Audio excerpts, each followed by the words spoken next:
UK public borrowing comes in below forecast, but still remains historically high. Welcome to Market Insight, I'm Ramzan Karmali.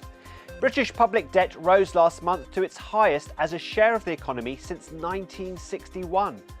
Public debt relative to GDP rose to 99.8%. Public sector net debt, excluding banks, now stands at over £2.7 trillion.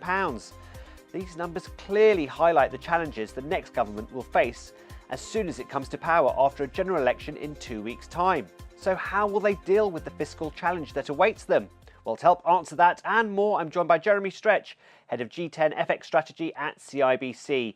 Jeremy, thanks so much for joining us. So if we're to believe the polls, Labour are on course to win the election on July 4th, but nonetheless, both parties say they want to stick to existing budget rules. Is this really feasible if they want to grow the economy as well? Well, I think there is certainly a degree of opaqueness in terms of some of the political promises that are being given to the electorate by both of the major parties. Clearly, the fiscal constraints are remarkably tight and will remain so. And the only real avenue of opportunity outside of obviously raising additional revenue or encouraging or allowing or tolerating higher borrowing is to drive growth and to encourage growth to accelerate. Now, we did see some small crumbs of comfort in the context of the better than expected retail sales data today. But ultimately, it is going to be the level or the pace of economic activity which is really going to drive the fiscal envelope and really give the new government any room for a political manoeuvre. You talked there about retail sales. They came in better than expected, and that's helped sterling today, hasn't it? Well, it did, yes. So we did see, and we have seen a couple of better indicators in the context of today's session. We saw GfK consumer confidence also moving up and improving relatively reasonably to levels that we haven't seen since late 2021. Retail sales growth was remarkably robust in the month of May. Now, that's partly an offset to the very weak numbers that we saw in April, but nonetheless, they were much better than expected.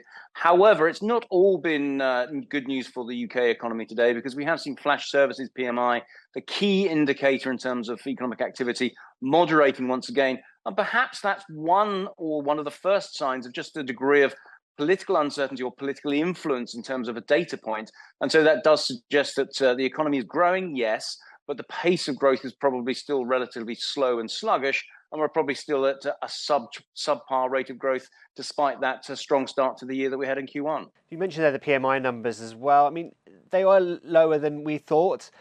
Is this just down to the sort of political environment we're in coming up to a general election? Is there more to it than that? Well, there certainly is an impact of the general election in terms of some degree of sentiment influence. But I think the other factor that we shouldn't lose sight of is, of course, that we do have this continued trend or stream of mortgage holders who are needing to refinance on a progressive basis. And that is going to continue to impact consumer behavior going forward. Even if we are to see rates coming down across the second half of this year, it is still going to be the case that for those homeowners who need to refinance, it is going to be a very painful outcome. And that, I think, is one of the factors which will continue to constrain sentiment at the margin. And I think that's one of the reasons why the Bank of England will be moving towards rate cuts at their next meeting in August. Well, turning to Europe now, and Eurozone bond yields fell today after pretty weak PMI data out of both France and Germany. So are we to expect more rate cuts from the ECB this year than we previously thought? I'm not sure that we will get more rate cuts, but we are very much predicated towards monetary easing. So it is the case that obviously the ECB have already adopted their first rate cut. The July meeting in itself should be just a placeholder event, and that's probably just as well because markets would have been somewhat destabilized because of this blowout that we've seen in terms of spreads versus German bunds over the course of the last couple of weeks. We are seeing a little bit of further spread widening into OAT versus Bund, so a little bit of additional French political risk coming back. So I think the ECB will be very much moved or biased towards cutting rates in September. The one obvious caveat to that would be if the euro were to cheapen up significantly, and that would create a policy headache. So the ECB will no doubt be hoping that the political strains that we're seeing now will have eased by the time they get to their meeting in September. And we can't take our eyes off Asian currencies at the moment. The yuan in China hit a fresh 7-month low, and Japanese authorities look like they're ready to intervene to support the yen. How do you see this all playing out? Well, it is very notable that obviously dollar yen has continued to grind back up. So we're back into the sort of intervention zone where we did see that last time a couple of months ago.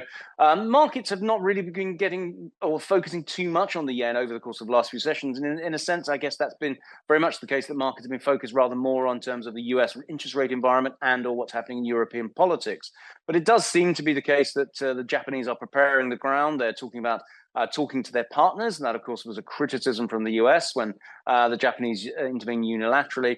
So it does seem to be the case that the monetary authorities in Japan, the MOF, will be preparing to test the market if we do see that continued uptrend. And obviously that 160 level is an important psychological level, but it does look as though that could be tested.